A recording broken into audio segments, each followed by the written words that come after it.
radio how it's supposed to be heard. It's the Baka Boyz show. What's going on? This is Drip. Every day.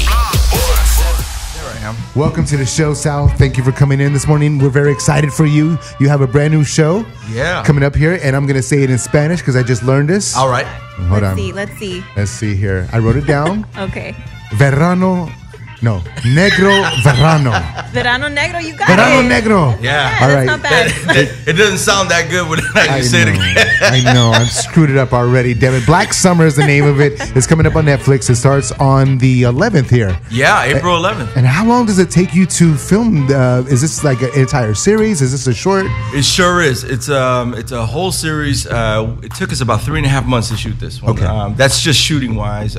Pre-production probably another, who knows, for a good year with the writers doing their dance, and then about another 8 months after post. Oh my God! So this is a long drawn out thing here. Oh yeah, every time, all these productions are really long drawn out. They're very strategic. Netflix is the new monster on the block, Yes, right? He's a new kid. Yes, they are. He took over. So a lot of the networks are trying to figure out the chemistry they created. They're very edgy. They're willing to take risk on new original story and new original content. So they're all over this one. Let me ask you this though: as an actor who has been in the business for many, many years, and you've probably worked with other film houses and/or television houses, and now working with Netflix, tell me, from your standpoint, what is the difference? Well, if you're doing normal episodic, let's say you're doing your NBC or your ABC, CBS, stuff like that, you have your traditional shoots Monday through Friday, but then your episodes you have once you go into run, your episodes are going to start showing about a week after, and so everybody who sees, I've had so many friends and family members watch shows and say, "What happens? Oh my God, what happens? What happens? What happens?" And I'm like, "You got to tune in next week to see." Right. Well, Netflix has created this binge watch society where you could just sit your butt down with a big bucket of popcorn or whatever else and your like girlfriend and your lady, your kids all over your face, and you know, and you don't have to leave the house. You just sit there and watch it on your TV, your laptop, the computer, whatever it is you got going on, and you can watch the whole darn thing all one shot. What are some of those shows that you binge on that you have in the past or doing right now, maybe? All right, well, I'll be honest. Like Game of Thrones is one of them. Okay, so you're waiting for that to start. Well, you know what I am. I'm interested in seeing what the HBO and the writers decided to do with that. They created so many interesting characters, right? And they come out right after us too.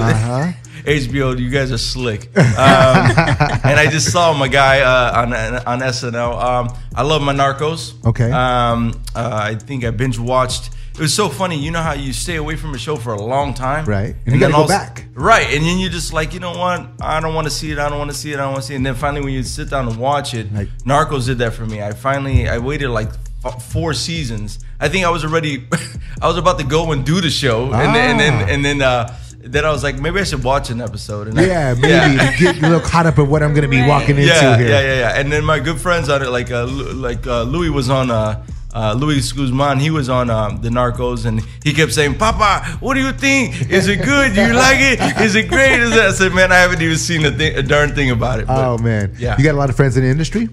Oh yeah. It's a beautiful industry. You know, we all try and stick together. You know, I don't want to spend my time name dropping, but you know, you don't have to. I got the privilege to work with Oliver Stone, and we became pretty good friends. That's awesome. That's a pretty cool guy. Yeah.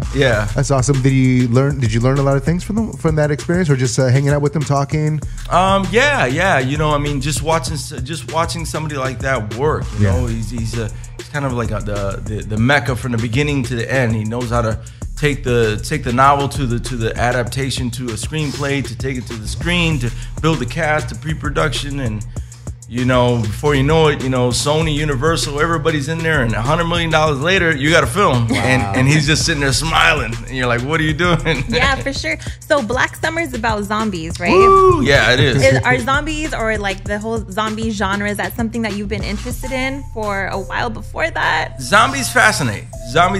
Anytime you can kill something and it gets up and still wants to keep living, you're like, what in the hell? So the Black Summer is an interesting. I I'm a little bit older, so I remember all of the original Walking Dead and then the Night of the Living Dead and all that crazy stuff coming up. This apocalyptic show is actually is a spin, because these zombies are not like your traditional, oh, we're gonna walk, you know, super slow, half a mile an hour. You can hit me with a rock in the head and I'll fall. You can break my leg. No, these guys are invincible. They're like almost like super villains. Yeah.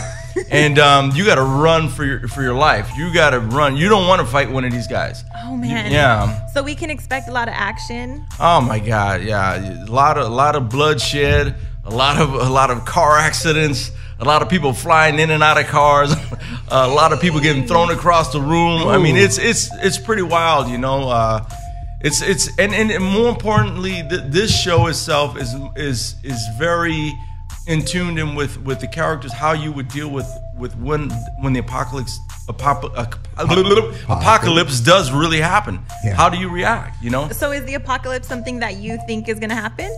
Oh, why not? Eventually. Where have you been? Haven't you read the Marvel comics? Come on now. You know it's gonna. Megatron's outside right now. Come on now. I mean, we were having this conversation earlier. A lot of folks really do believe that there will be a zombie apocalypse. I mean, there will be on April 11th if you're checking on Netflix. But I mean, the thing is, you know, there's always a beginning and end to something. Yeah. Will it end apocalyptic? I don't know. Who's to say, right? Maybe it's a big volcano. Maybe God just decides to burp, right? Right.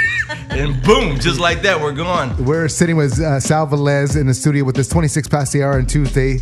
Now, Sal, I want to ask you this. Some of the things that you learned on the set, do you think that you might be able to take some of these, this knowledge with you if there was a real apocalyptic situation? I got everybody tongue twisted this morning. Yeah. My goal is fulfilled. What's the first thing you would do with your family if something happened like this? What do you do? Well, have some gas. Okay. You know, the first thing, have your tank filled up. Second of all, have water. Okay. Because water is crucial. You can't go anywhere without that. Third, try and have a map. Okay. You know, because your GPS and your cell phone, electronics are not all going to be that working. world's out. Yeah. And then basically prepare for the best. You heard it. You know, if you're trying to survive something, you know, you really got to survive. I think also this show, you know, I started like feeling like, wow, I got to protect my kids. Yeah. I got to protect the people around me. And people become your family. Yeah. You know, so right now we're a family right now. Yeah. So if it happened right now, we're all together. All 700 you guys are in the room with me will all be my family, and I would be forced to protect you all with my pen, my blue pen in my hand. This is my ballpoint pen. Handy pen. Yeah, my handy dandy pen. And my handkerchief. No. So we're talking about Black Summer, and it's getting ready to drop on the 11th here on Netflix. And you also have some training going way back to your schooling in theater. My Jedi days. Yeah. Tell me about some of those times in learning this acting skill, if you will. I stepped into. Well, I've been performing all my life. I tell you. Been performing. Just, you know, I got a big family, so we were always singing and dancing for the next extra plate of food. You know, basically that's how it all started. And if you're hungry, it's because you were a bad performer. So if you were pretty well fed, that means you were pretty good at what you did. What kind of performance did you used to do for your family? I would do impressions. I'd do all that good stuff. I'd sing. I'd dance. You know, I mean, I remember remembering Richard Pryor sets. You know, just to try and have that all a part of my system. And, right. You know, and then, you know, just going into anything that made people laugh, being a goofball, and that actually ended up winning me a scholarship to Second City in Chicago. Wow. Yeah. Dope. That was a long time ago. And Second City changed my life because it's you know. What is Second City for those who don't know? Performing arts? Second City is the institute where all your humongous improv comedians come from. Gotcha. It's not all comedy. Improv is real life in the moment, right? So, but you could take it back to Alan Arkin. Yeah. You could take it back to Joan Rivers. You could take it back to most of everybody on Saturday Night Live was a Second City guy. Everybody before the Groundlings. Yeah. Before the Uprights Citizens Brigade. you had Second City, and it's still the strongest to this day. Well, that was hard to get into. Not everybody can get into that, right? Oh man, just getting in, you have to stand in line, and hundreds of people auditioning all the time just to get in the door. So it wasn't easy. I was very, very fortunate to be chosen. Deanna Griffin was the one who started me off. She was my producing director, and she said, "Dude, you're funny. Whatever you." I said, "I don't know what I'm doing." She goes, "You're funny. Just do it again. Just doing you. Just do it again." And I was like, "Should I do this? Should I sing? Should I just whatever you do it on stage, right, and keep doing it again until we tell you to stop." Okay. You know, and before you know it, I was 6 years in the touring company for Second City, and performing all around the country, making people laugh. Right.